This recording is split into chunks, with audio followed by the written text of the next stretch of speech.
napansin ko na level-level din pala, tumataas yung level ng aking power sa panggagamot. Hanggang sa nagulat ako, may mga lumalapit sa akin, mga may cancer. Eh, sa akin ho kasi talagang napapagaling po ang cancer. Ito po, nagbabase doon din po sa taong may sakit ng cancer.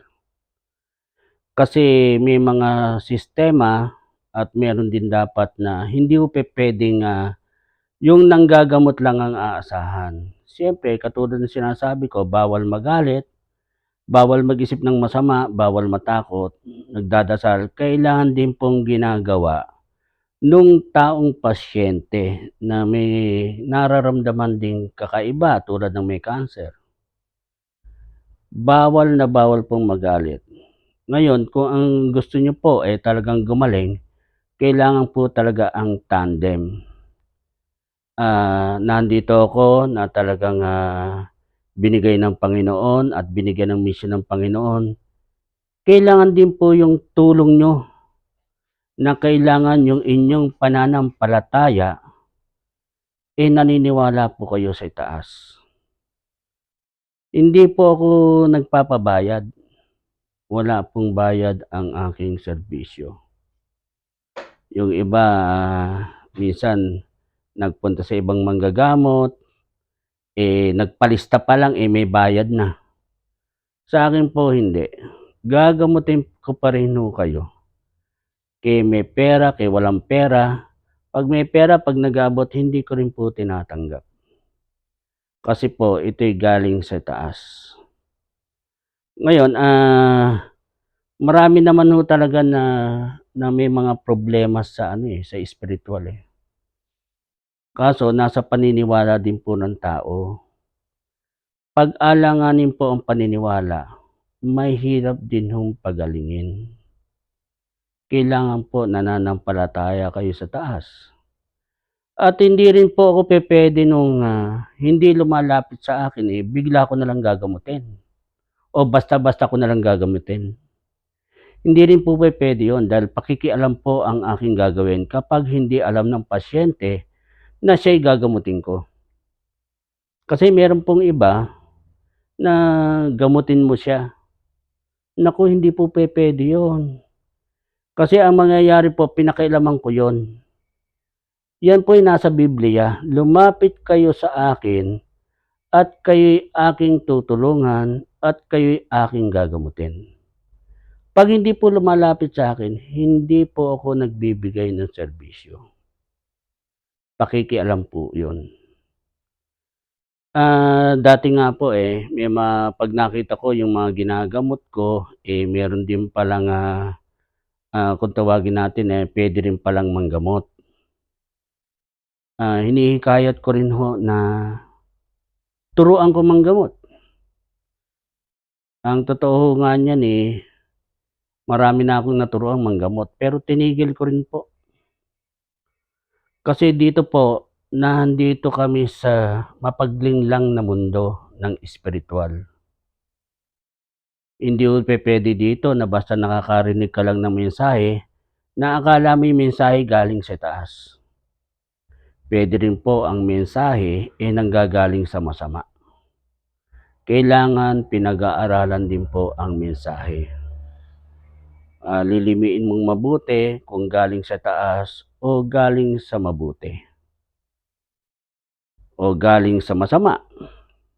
Nangyayari po 'yan.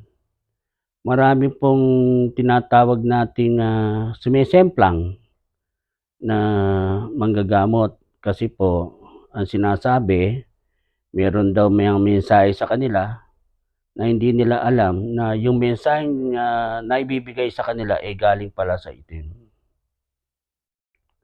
Bandang huli may mga kasabihan na 'pag ikaw daw'y tinuruang manggamot, mas gagaling ka pa sa nagturo sa iyo.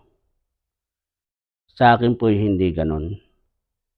Mas maraming nanggagamot sa akin, mas marami akong nakakatulong.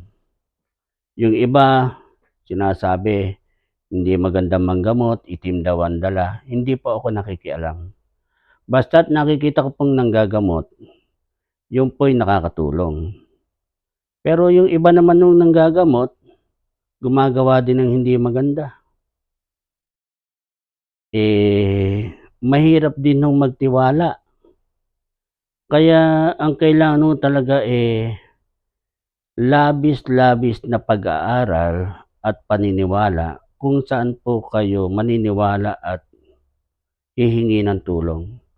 Marami din pong nanggagamot na meron nung tinatawag na scam, meron tinatawag na nanloloko talaga at, merong iba na talagang, kung humingi ng pera para gamutin ka lang, bulto-bulto. Hindi po ako dun. Ngayon, ang sa'kin nga lang po iniwas ko ring magturo kasi imbes na sa mabuti napunta, bumabagsak po sa pagsubok. Meron ho akong tinuruan, imbes na maging maayos napunta pa sa itim, yun ang mahirap, Kasi ang, kapag ang, binigay sa iyo'y puti, may mga pagsubok nga pong tinatawag ko, marami pong iba napupunta sa masama dahil madaling magpakasama kaysa magpakabuti. Kaya yung iba ho talagang grabe ho ang nangyayari.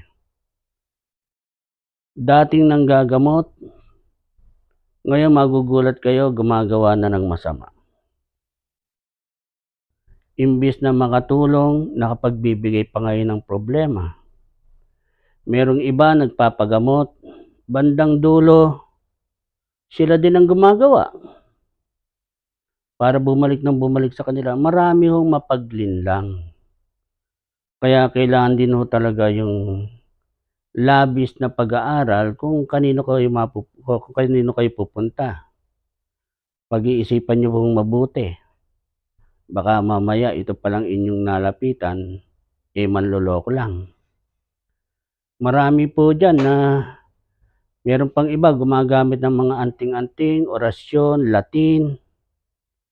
Hindi ko sila tinuturing na kalaban. Kasi ang itaas po, kahit nasa gitna ka ng kasamaan, kaya kang kunin ng Panginoon. Magsisi ka, huwag ka ng gumawa, kaya kang patawarin ng Panginoon. Sa totoo nga lang po, merong lumapit sa akin na talagang inaamin niyang siya'y mangkukulam. Lumapit po sa akin na gusto niya matanggal sa kanya. Nakamana siya sa kanyang mga magulang ng, ganiyang, panggagamot. Ang problema sama-sama ho, Ayaw niya lumapit sa akin kung paano matatanggal. Tinuruan ko kung paano matatanggal at, binigyan ko siya ng pagkakataong makapagbago. Ang sabi ko lang sa kanya, ito gawin mo pero tandaan mo ika'y manlalata kasi huhugutin ho 'yan 'pag, yung itim na 'yan, huhugutin 'yan. Ngayon ho, buhay na buhay at hindi na ho siya gumagawa ng masama. Yung mga anting-anting, lahat ho tayo talagang nauna pa sa atin ang engkantong tinatawag. 'Pag may anting-anting po, may engkanto 'yan. 'Pag may orasyon, Latin 'yan, engkanto pa rin 'yan. Tinatawag nila sa pamamagitan ng Latin. Pero ang tanong ho, saan ba galing ang anting-anting mo? Bigay lang anya ni kaibigan kong ganito. Ang tanong ko lang po, yung bang kaibigan mo, malinis ang puso? Para maging malinis ang puso natin, kailangan bawal magalit, bawal mag-isip ng masama, bawal matakot. Yan po ang paglinis ng puso. Ngayon, kung hindi malinis ang puso na nagbigay sa inyo ng anting-anting na yan, o kaya yung sinasabi nating mga engkanto, basta't may anting-anting, may engkanto. Pag may engkanto, may anting-anting. 'Pag dumating ho sa puntong yan palang nasa inyo yung masama, hindi niyo ho alam na kayo'y hinahatak gumawa ng masama niyan. Yan pa ang magbibigay sa inyo ng sakit, hanggang sa pagdating ng araw, siya pa ang magpapahirap sa inyo. Yang anting-anting na yan, yang engkantong yan, pipilitin kayong gumawa ng masama. Kaya mas marami sa may anting-anting pagdating ng may edad na, lalo pong pinahihirapan yan dahil tinutulak nila na gumawa ng masama. Ito namang tao, may nararamdaman na lalong sumasakit ang pakiramdam niyan. Hangga't hindi niyo naipapasa yan, lalong nahihirapan po yung mismong may hawak ng anting-anting. 'Pag naipasa na, saka ngayon mamamatay yung may hawak ng anting-anting, maililipat naman doon sa anak, sa apo, sa asawa, kung kanino gustong ilipat. Ang tanong po sa akin, yan bang sa'yo, puwede mong ilipat? Hindi ko po puwedeng ilipat yung sa akin. Hindi ko po puwedeng ilipat. Hindi po ito yung galing na puwede kong ilipat sa isang tao, hindi po. Ang aking, sabihin na natin na katulong sa panggagamot, nanggagaling po sa taas, hindi po sa mga engkanto. Ngayon ang atin naman pong kailangan yung mai-spread natin sa mga tao. Kasi marami yung may mga sakit na hindi nila alam na kung ano yung kanilang sakit. Hindi ko sinasabing 'wag magpadoktor, sige magpadoktor kayo, pero paunahan niyo muna sa akin.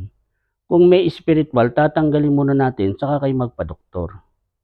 Kasi talaga naman nung kailangang lalo na kung may nagawa ng damage sa katawan niyo, ang, spiritual, kailangan niyo rin magpadoktor. Pero kapag ang tao, may spiritual, madalas hindi ho gumagana ang gamot na binibigay ng doktor. Kailangan tanggalin muna ang spiritual. Kasi kung hindi po, inom kayo ng inom ng gamot, hindi naman gumagana. Nagpapalala pa sa inyo yung gamot. Kasi nga po talagang, ang nangyayari, ang sakit niyo pala'y spiritual. Marami na rin po akong mga nagamot, marami na ring lumalapit sa akin maski nasa ibang bansa. Marami na po akong natulungan. Kaso inuulit ko po, may partisipasyon din po yung mismong pasyente. Kailangan talagang, naniniwala kayo sa Panginoon. Kailangan susunod kayo sa sasabihin ng nagga-guide sa inyo o kaya nanggagamot sa inyo.